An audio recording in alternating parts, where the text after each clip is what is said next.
fatti che vorrei mettere in evidenza: la base umana, l'allenamento al sacrificio, la scoperta della vita nella sua faccia più rude, più scomoda, più difficile, meno gradita. Questo è l'apprendistato, questo è il vero noviziato che ha fatto Jordan. Poi almeno un accenno vorrei fare prima di toccare il tema fondamentale. Jordan, studiando la sua personalità, si scopre che era una persona particolarmente esigente con se stesso, chiedeva molto a se stesso, però era particolarmente indulgente verso gli altri, comprensivo nei confronti degli altri. È un po' il contrario di quello che avviene. Tante volte noi siamo piuttosto indulgenti verso di noi, piuttosto severi ed esigenti nei confronti degli altri. C'è un romanziere, oggi un po' dimenticato, ai tempi del mio seminario era molto famoso, Bruce Marshall, forse qualcuno ha letto qualche libro, tipo D'ogni uomo un soldo, il quale diceva: la carità non comincia da casa propria, ma dal primo punto in cui si manifesta l'infelicità. La carità non consiste nel consegnare alla polizia il dolore e la solitudine. E aggiungeva: la carità è fatta di smeriglio da una parte e di ovatta dall'altra. Ma attenzione, lo smeriglio verso se stessi, verso il proprio interno, e l'ovatta verso gli altri.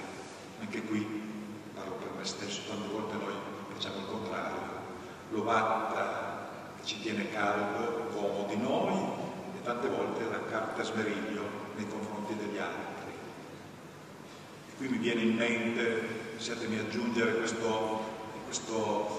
interpretazione, il gesto molto famoso di San Martino, che taglia il mantello per darlo al povero, barbellante di freddo. Normalmente viene interpretato proprio che San Martino ha tagliato con la spada il mantello in metà, ma secondo l'interpretazione più autentica di alcuni studiosi non è così. Era il mantello foderato di seta fuori e imbottito dentro, e allora lui taglia questo mantello e dà la parte morbida al povero e tiene per sé soltanto il simbolo del grado, la seta che non lo proteggeva dal freddo. È un po' l'interpretazione di questo: ovatta di fuori e scarta smeriglio dentro.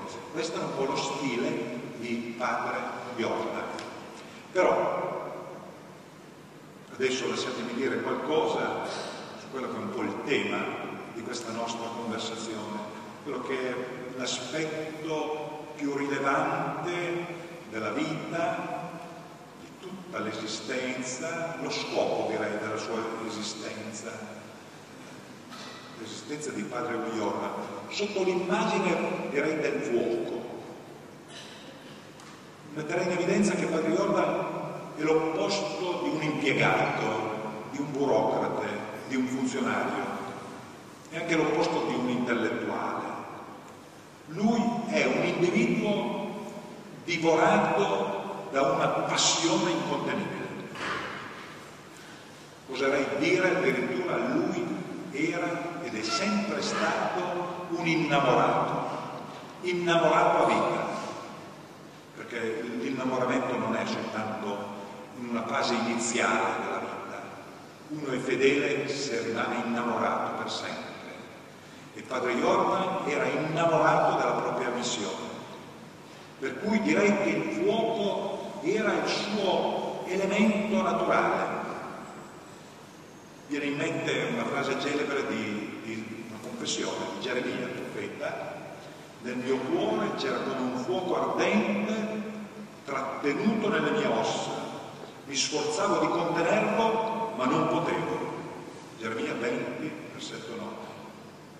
Con la differenza però che Jordan non si azzardava nemmeno di contenere questo fuoco che aveva dentro, non ci pensava proprio, anzi voleva che questo fuoco divampasse. Lui ce l'aveva dentro ma avvertiva l'esigenza che si sprigionasse all'esterno, che bruciasse anche gli altri.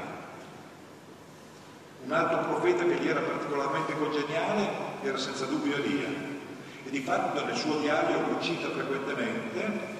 Elia soprattutto cita la descrizione che di Elia fa il libro del Siracide. Elia si alzò come fuoco e la sua parola ardeva come una fiaccola. Jordan ha preso sul serio il grande desiderio, direi il grande sogno di Gesù, il quale diceva: sono venuto a gettare il fuoco sulla terra e quanto desidero che fosse già acceso. Luca 12,49.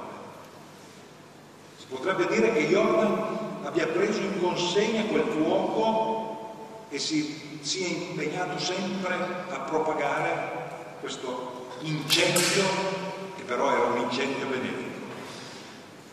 Lui si ritrovava in pieno accordo con Gregorio Magno, che affermava: chi non arde non accende. E da parte sua esclamava: oh, volesse il cielo che io arda sempre d'amore verso di te ed accenda tutti, sia fuoco acceso e fiaccola ardente.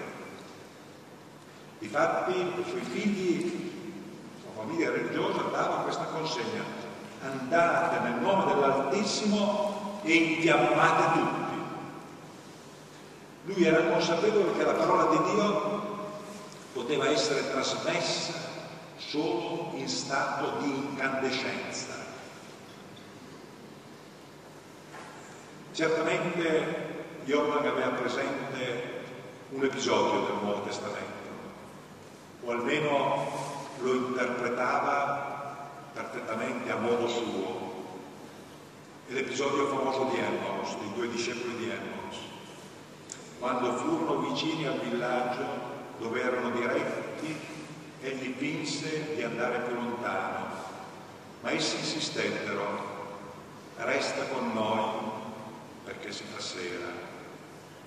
E quando dice la benedizione, si aprirono i loro occhi e lo riconobbero, ma lui sparì dalla loro vista ed essi si dissero l'un l'altro: non ardeva forse in noi il nostro cuore mentre egli conversava con noi lungo la via, quando ci spiegava, letteralmente apriva a noi le scritture? Guardate che questa è una notazione molto importante. Gesù si accompagna con questi due personaggi delusi, amareggiati, sconfortati, e spiega le scritture. Spiega quelle scritture che conoscevano già, ma le sapevano così, astrattamente. Per cui al verificarsi di un determinato avvenimento hanno saputo collegare le scritture e leggere quell'avvenimento alla luce di quello che sapevano. E allora il Signore fa capire, apre loro le scritture. Ma che cosa apre? L'intelligenza? No. Apre il cuore. Non ci ardeva il cuore nel petto? E questo è il segno che avevano capito finalmente, quando si è accesa una scintilla dentro, non quando è stato illuminato il cervello, ma quando si è scaldato il cuore. Allora hanno capito. Ecco, questo è il senso del fuoco, della passione. Questo è veramente il fuoco che contagia anche gli altri. Lo scrittore del nostro tempo diceva: una verità non riscaldata dal cuore è una verità tradita. Se la verità che noi porgiamo, questo vale per tutti noi, sapete, se noi porgiamo agli altri non è una verità riscaldata dall'amore, dal cuore, questa verità può essere perfetta dal punto di vista dell'ortodossia, ma non è la verità cristiana. L'importanza quindi del cuore. Qualcuno aveva mosso al dotto Abelardo proprio questa precisa accusa: un cuore freddo, arido, non può trasmettere un linguaggio di fuoco.